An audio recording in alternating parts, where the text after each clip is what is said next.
नमस्कार दोस्तों, आप देख रहे हैं हिट फिट न्यूज़ टीवी और मैं हूं हरनाम सिंह बड़वाल। दोस्तों, मैंने आज 2-3 दिन बाद आपके मैं सम्मुख प्रस्तुत हुआ हूं।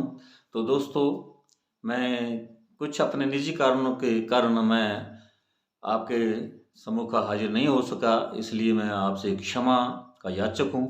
और साथियों, मैं जिस विषय पर आज बात करना चाहता हूं, आपसे मुखातिब हूं, उस बात की वैसे तो सोशल मीडिया पर आम तौर पर चर्चा हो ही रही है, यानी ईवीएम पर सवाल खड़े किए जा रहे हैं। जितने भी जो एग्जिट पोल थे, भले ही वो राजस्थान के संबंध में हों, मध्य प्रदेश के संबंध में हों या छत्तीसगढ़ के संबंध में हों, जितने भी ओपिनियन पोल थे, एग्जिट पोल थे, उन सब ने यही बताया कि तीनों राज्यों के अंदर परिवर्तन होगा, लेकिन राजस्थान में नहीं होगा। यहाँ अशोक गहलोत की जो जन कल्याणकारी योजनाएं, उनके कारण उनका आम लोगों पर, आम मतदाताओं पर पूरी तरह से प्रभाव पड़ा है। और इसलिए जो रिवाज है, हर 5 वर्ष बाद परिवर्तन का, वो राजस्थान में इस बार रिवाज बदल जाएगा और राज नहीं बदलेगा, रिवाज बदल जाएगा।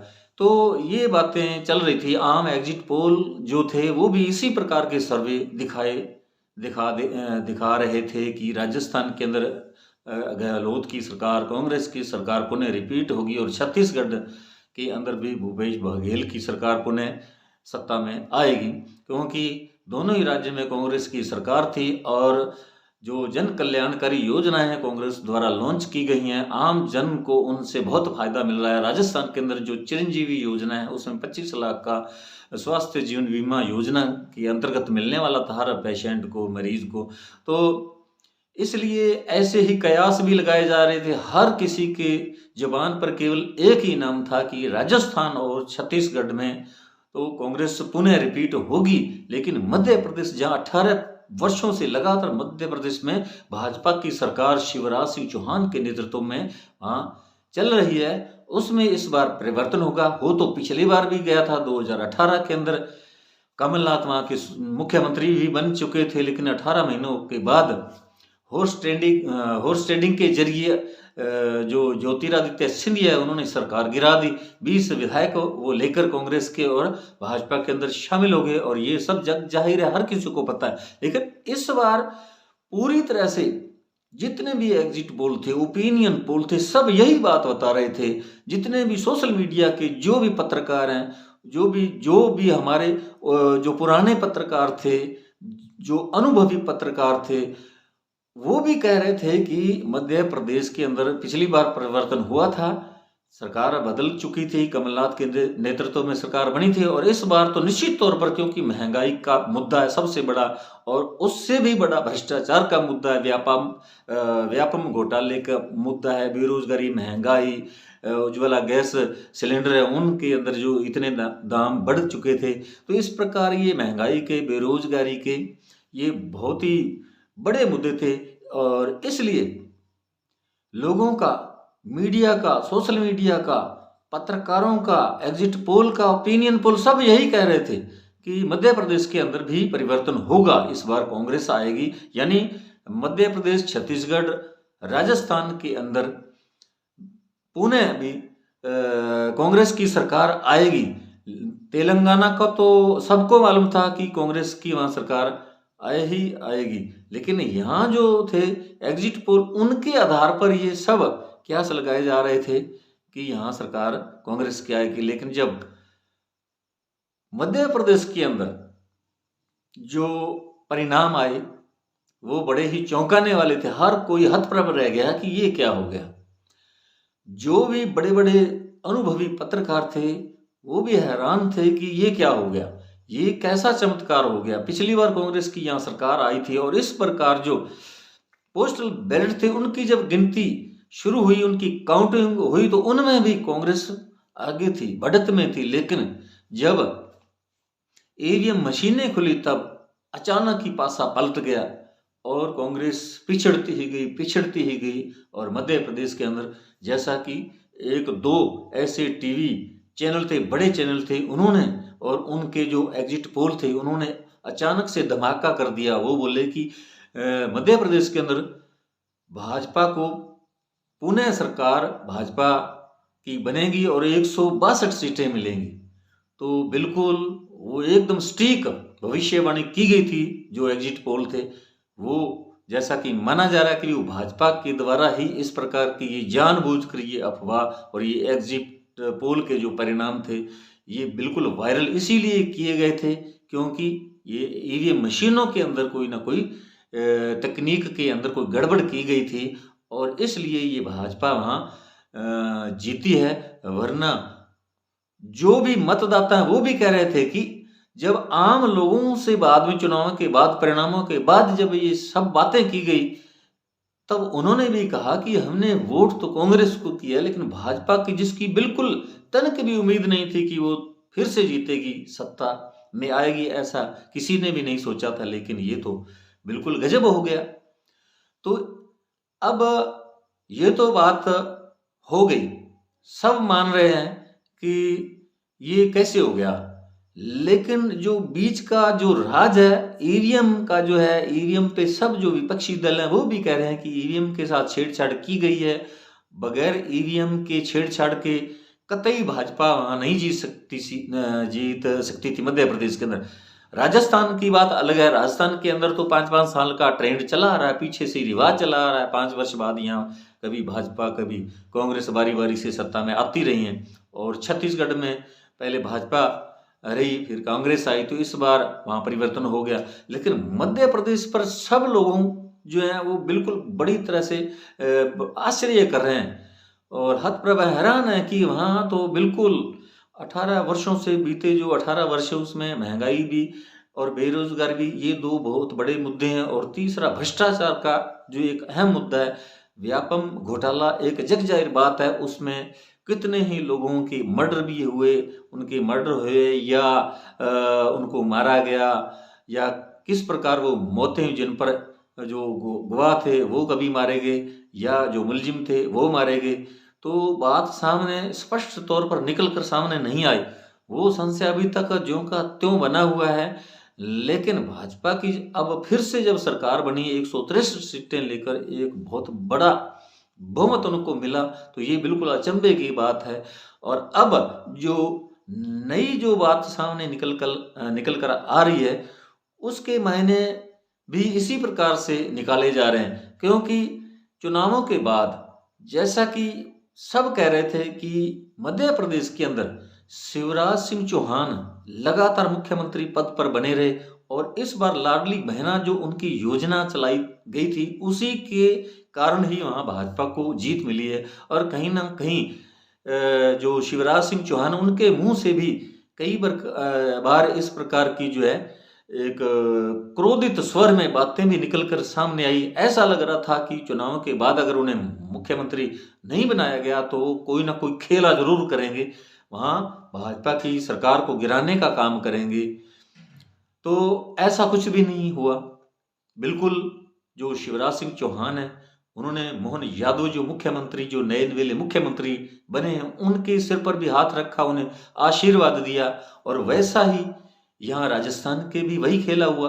राजस्थान के अंदर जो वसुंधरा राजे सिंधिया है उसके बारे में चर्चाएं थी सोशल मीडिया पर कि अमित शाह और प्रधानमंत्री नरेंद्र मोदी, वसुंधरा राजे सिंधिया जो 2 बार की मुख्यमंत्री रही हैं राजस्थान में, उनका एक बड़ा जनाधार है राजस्थान के अंदर, वो एक मजबूत लीडर हैं और उनको सभी लोग पसंद करते हैं, चाहे वो हिंदू हों, मुसलमान हों, सिख हों, बौद्ध हों, जैन हों, ईसाई हों, सब लोग। तो उनको चुनावों से पहले जब टिकट वितरण हुआ उस समय भी इनका जो है मनमुटाव चलता रहा। जो भाजपा का हाईकमान है उसके बीच और वसुंधरा राजे सिंधिया के बीच टिकटों को लेकर भी उनका विवाद रहा। उनको जिस प्रकार साइडलाइन किया गया स्टार प्रचारकों के अंदर उनको नहीं लिया गया। जो यहाँ आक्रोश यात्राएं और परिवर्तन यात्राएं भाजपा द्वारा आयोजित की गई राजस्थान के अंदर उनसे भी वो दूर रही। तो इस प्रकार ये माना जा रहा था कि वसुंधरा जो है उसको साइडलाइन कर दिया गया, उन्हें टिकट नहीं दी जाएगी। लेकिन अंत में जब भाजपा के शीर्ष नेतृत्व को पता चला कि वसुंधरा के बगैर भाजपा हो सकता है पिछड़ जाए और राजस्थान के अंदर अशोक गहलोत की पुनः सरकार आ जाए तो इसमें कोई दो राय नहीं। तो उन्होंने जो इस प्रकार की जो राजस्थान के अंदर स्थिति बन चुकी थी, तो उस समीकरण को बदलने का प्रयास किया। उन्होंने वसुंधरा राजे सिंधिया को फिर वो नज़दीक लाए और उनको उनके मनपसंद के विधायकों को टिकट भी दिए गए, उनके कम से कम 35-40 लोगों को टिकट भी दिए गए। और ऐसा लग रहा था कि अब वसुंधरा जो है उसका कोई ना कोई भाजपा के शीर्ष नेता अमित शाह और जेपी नड्डा, ओम बिरला, पीएम नरेंद्र मोदी, इनके साथ कोई गुप्त समझौता हो चुका होगा और वसुंधरा इसीलिए खुश दिखाई दे रही है। उनको चुनावों के बाद अगर भाजपा जीत जाती है तो उन्हें मुख्यमंत्री पद देने का वादा किया होगा, इसलिए वो उनके साथ हैं। लेकिन ऐसा नहीं हुआ। जब ऐसा नहीं हुआ, भाजपा यहाँ जीत चुकी है, 115 सीटें भाजपा को मिली। उसके बाद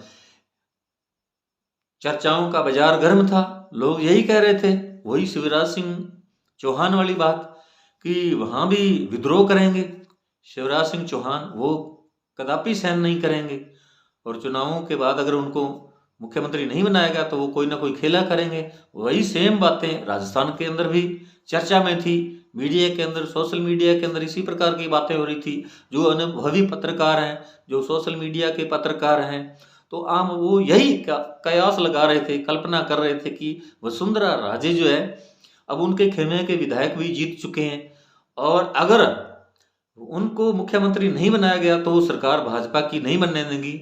वो अपने कुछ विधायक साथियों को लेकर अशोक गहलोत के साथ उनके घनिष्ठ संबंध हैं। तो पिछली बार जब 2020 के अंदर सचिन पायलट ने विद्रोह किया था तो उस समय भी राजस्थान के अंदर अशोक गहलोत की सरकार को बचाने वाली वसुंधरा राजे सिंधिया थी। इसलिए यही कहा जा रहा था कि अगर वसुंधरा राजे सिंधिया को मुख्यमंत्री नहीं बनाया गया तो उसे अशोक गहलोत के पाले में जाना पड़ेगा। वो 15-20 जो विधायक हैं अपने खेमे के, उनको लेकर वो अशोक गहलोत के साथ मिल जाएंगी और इस प्रकार सरकार जो है कांग्रेस की बनेगी और भाजपा सरकार नहीं बना पाएगी। लेकिन इन सब कयासों पर एकदम पानी फिर गया। सब इस प्रकार की अफवाहों पर विराम लग चुका है, क्योंकि अब वसुंधरा राजे सिंधिया भी चुप हैं, बिल्कुल खामोश हैं, साइलेंट हैं, वो कुछ भी नहीं बोल रही। उन्होंने भी शपथ ग्रहण समारोह जो है भजनलाल शर्मा को, जब सीएम पद की जो शपथ ग्रहण हुआ भजनलाल शर्मा का, वो वहाँ भी मौजूद थी और शिवराज सिंह चौहान की तरह उन्होंने भी भजनलाल शर्मा को आशीर्वाद दिया। उसके बाद भी 2-3 दिन तक यही अफवाह चलती रही कि वसुंधरा राजे सिंधिया किसी भी सूरत में सहन नहीं करेंगी और वो बिल्कुल मोदी को मजा चखाएंगी। वो यहाँ सरकार जो है भाजपा की गिरा देंगी और वो अपने जो भाजपा के उसके खेमे के विधायक उनको लेकर जरूर कांग्रेस के साथ मिल जाएगी। लेकिन अब दोनों खुश हैं, शिवराज सिंह चौहान वो भी राजी हैं, खुश हैं एकदम, और उसी प्रकार वसुंधरा राजे सिंधिया भी। अब मैं इस बात को अब फिर ईवीएम पर लेके जाना चाहूँगा, क्योंकि पहले जिस प्रकार विपक्ष जो है आरोप लगा रहा था भाजपा पर, केंद्र सरकार पर, चुनाव आयोग पर, कि इन्होंने ईवीएम मशीन में कुछ ना कुछ छेड़छाड़ की है और इसी कारण जो है भाजपा वो राजस्थान में ही बहुमत से जीती है, छत्तीसगढ़ में भी और मध्य प्रदेश में, जबकि तीनों में कांग्रेस के आसार थे, कांग्रेस के ही जीतने के आसार थे। 100% लोग यही मानकर चल रहे थे, लेकिन ऐसा हुआ नहीं। अब जब ये वसुंधरा राजे सिंधिया और शिवराज सिंह जो चौहान है ये बिल्कुल जब दिल्ली गए उसके बाद साइलेंट है, चुप है। पहले कुछ और बोल रहे थे, इनकी भाषा कुछ और थी, अब इनके बिल्कुल तेवर बदल चुके हैं। अब खुश हैं। शिवराज सिंह की जो खुशी है उसका तो कोई ठिकाना ही नहीं। अब इससे ये अंदाजा आप लगा सकते हैं कि ईवीएम के अंदर छेड़छाड़ की है। जब वो दिल्ली पहुंचे शिवराज सिंह चौहान, तो उनको जेपी नड्डा से उन्होंने मुलाकात की और उसके बाद वो खुश हैं। उनको यही समझा दिया गया कि आप कहीं ये मुगालते में मत रहें कि आपकी जो लाडली बहना योजना के कारण वहां जीत मिली है। ये ऐसा कुछ नहीं हुआ। हमने ईवीएम मशीन के अंदर ही गड़बड़ झाला किया है और उसी वजह से इतनी 163 सीटें वहां मिली है भाजपा को। अगर आपको कोई गलतफहमी हो गई हो कि मेरी लाडली बहना जो योजना है उसकी वजह से वहाँ भाजपा जीती है, तो इतने बड़े अंतर से नहीं जीत सकती थी वहाँ भाजपा।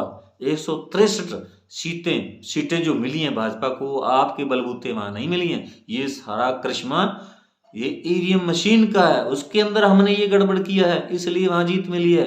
आप जो बड़े बड़े दावे कर रहे हैं, आपके कोई गलतफहमी वो मन से निकाल दीजिए। तब शिवराज सिंह को भी लगा कि बिल्कुल बात तो बिल्कुल सच है, इसलिए वो बिल्कुल पार्टी के साथ पूरी तरह से 100% सहमत हैं और साइलेंट है, चुप हैं। पार्टी उनको बिल्कुल जरूर केंद्र में कोई बड़ा पद देंगी। और इसी प्रकार वसुंधरा राजे सिंधिया जो है वो भी चुप है, क्योंकि राजस्थान के अंदर ऐसी कोई उम्मीद नहीं थी कि 115 सीटें जो है भाजपा को मिलेंगी। भाजपा को 70, 75, 80 सीटों तक, 81 सीटों तक जो एग्जिट पोल है, ओपिनियन पोल है, वो नतीजे बता रहे थे कि 80, 85 और हद थी 90, 92 और 92 से ऊपर तो किसी भी एग्जिट पोल ने नहीं ये घोषणा की कि राजस्थान के अंदर भाजपा को इतनी सीटें मिल जाएंगी, 90, 92 से ज़्यादा। लेकिन 115 सीटें, ये बहुत बड़ा अंतर है, जबकि कांग्रेस केवल 69 पर ही सिमट गई। तो इससे लगता है कि बिल्कुल जो विपक्ष का आरोप है भाजपा पर, उसमें कोई ना कोई दम है। और उसके साथ ही दूसरा कारण शिवराज सिंह चौहान और वसुंधरा राजे जिस प्रकार एकदम सहमत होगी, भाजपा के साथ खुश हैं, बिल्कुल जिस प्रकार उनके तेवर थे वो अब नरम पड़ चुके हैं। तो लगता है कि भाजपा का जो केंद्रीय बड़ा शीर्ष नेतृत्व है, उन्होंने इनको समझा दिया वहां बुलाकर कि आप किसी गलतफहमी में मत रहिए, आपके बलबूते वहां जीत नहीं मिली है, ये सब ईवीएम की करामात है। तो ये है साथियों मेरा आंकलन, आपको कैसा लगता है आप बिल्कुल जरूर कमेंट बॉक्स में लिखकर बताइएगा। और यदि आपने हमारे हिट पिट न्यूज़ टीवी चैनल को सब्सक्राइब नहीं किया तो जरूर सब्सक्राइब कर लें, इसको अधिक से अधिक शेयर करें, लाइक करें। आपका बहुत बहुत शुक्रिया, धन्यवाद, राम राम, सत श्री अकाल।